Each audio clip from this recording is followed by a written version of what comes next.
This video is going to be about Prevention of Money Laundering Act 2002. This video is a part of my self-study series.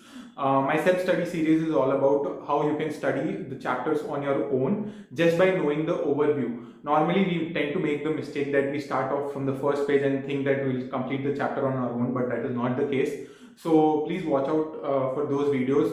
You can visit the playlist or the channel directly.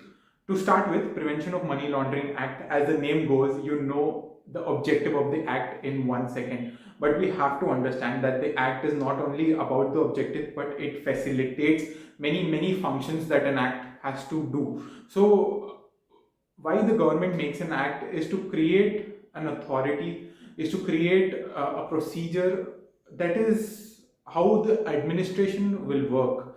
So, there are many aspects in the act, and you will understand further. I'll just start with what is money laundering, because without understanding that, we will not understand what we are preventing and why we are preventing it. So, money laundering, as the word goes, is not generic. You have to understand it is a very specific definition, it is not generic.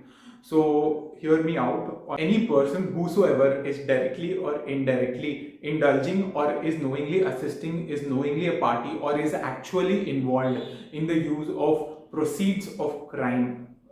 Underline this word, proceeds of crime, and through concealment, acquisition, possession, or use, and underline and is claiming it to be an untainted property.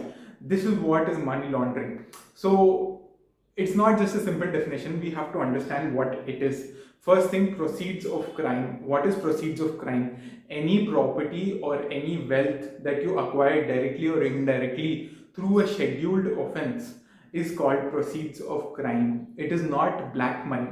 Black money and money laundering are two different things. In certain scenarios, they can be associated together, but they are still two different things. So, I'll give you an example, but understand that proceeds of crime is a very important definition. Money laundering is an important definition, it's covered in section 3, and claiming it as untainted property is also very important to understand what is money laundering. So now that you have understood money laundering, you just give a reading on your own and give it at least 2 readings and try to break it down every time you're reading it through what is the indulging part, what is the acquisition and concealment part, and what is proceeds of crime. So moving further, I take this example lightly as a joke, but you'll understand. So just imagine your manager or principal, whosoever is troubling you and torturing you in your articleship, and you want to kidnap their family members. Wait a minute. If you kidnap their family members, they'll still show up at office and they'll still continue to torture you, probably even more. So you decide to be smart and you kidnap your manager or your principal itself. This is a very violent idea, don't do it. Next up, so you kidnap them and you ask them for a ransom. And in ransom, because you've been suffering so long, you actually ask them the stipend which has been overdue for 6 months, and you get the money.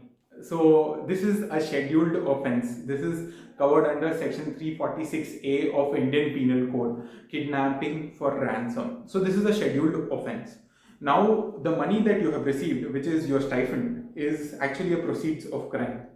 And if you are claiming it as an untainted property, even though you pay tax on it, even though you show it as IFOS, you will still be under money laundering. It is not about taxing the money, it is about showing where the money is coming from, the source, whether it is from illegal activities or legit activities. That is the most important part of a money laundering definition. So this is just an example, don't do it. So moving further, what is the point of money laundering and what's the punishment? It is very simple. The punishment is 3 to 7 years. You don't have to think about it.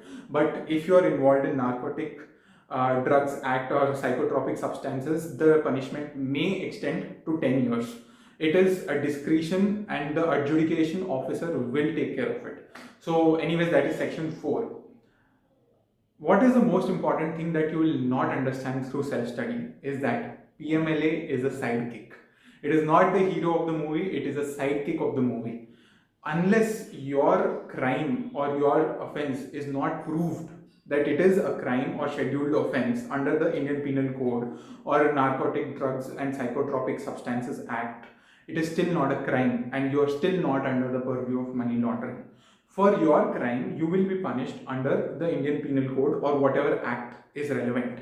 But for the money that you're acquiring from the crime, it will be coming under PMLA's purview. So you have to understand that you kidnap and you earn about 10 or 50 crores of money and you go to jail and you come back and you still have the money, that won't work out. Because of PMLA, that money will be confiscated by the government. So PMLA is a sidekick and people don't understand this even after going to the class. PMLA will not come into picture unless your crime has been proved as a scheduled offense. So you can study the rest on your own. There's adjudication, there's appeals, and a lot of confiscation procedure, which is very, very simple. Just keep in mind that it is a sidekick and you'll get it. That's it from my end. All the best.